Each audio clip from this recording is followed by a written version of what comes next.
So on Switchblade Sisters, you have this piece where you talk about his cadence and how through his cadence he creates humor, and compared it to your dialogue in Pulp Fiction. So when I met Jack Hill, I said, who do you look to for dialogue? And he names the playwright Strindberg, August Strindberg. So I wanted to ask you, kind of, do you ever look back to the classical writers, and who are the biggest influences on you in terms of dialogue, either writing or hearing it? I actually think when it comes to my dialogue, I mean, I think the three writers that affected it the most as far as like a genuine influence would probably be a combination of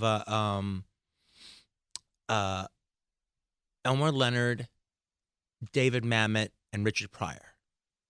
And I think those were actual conscious influences in me finding my voice and my dialogue and character voices and stuff.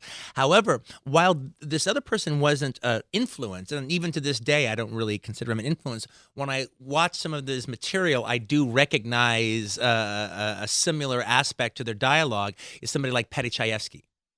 When I watched Paddy Chayefsky, I was actually surprised that, oh, wow, that's, as I started to discover, once I started writing, other friends of mine kind of pointed out that there was a symmetry to our dialogue to some degree or another. But the funny thing about Paddy Chayefsky was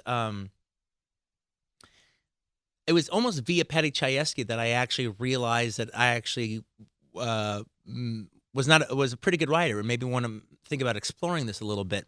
Because how I actually kind of discovered writing dialogue is I used to be I'd be an actor, and I'd be in acting classes. And so part of your thing in acting classes is to drum up scenes to do. And I always wanted to do scenes from movies and stuff. And then I didn't have access to any scripts or anything like that. So I would like go and watch a movie, and then I could remember. I had a good memory, so I'd remember the scene. So I'd go home and write the scene down. And whatever I didn't remember, I would just fill in the blanks myself. Well, little by little, I would just start filling in more blanks and just kind of go off and do my own things and add to the scenes. That was my first attempt at writing dialogue with stuff like that.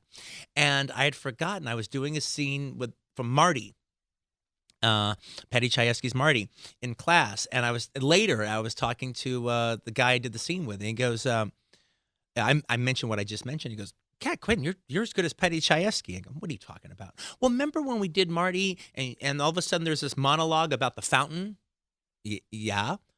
"That's not in Marty, that's you."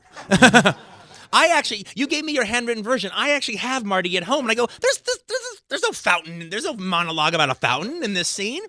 But it fit in perfect with the scene, and I was like, "Wow, it's just as good as the Paddy Chayefsky stuff."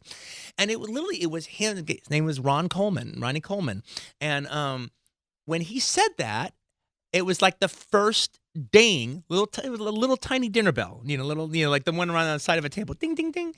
All right, it was the first little ring that was like, oh, maybe I should pay attention to this. Maybe I should explore this a little bit more.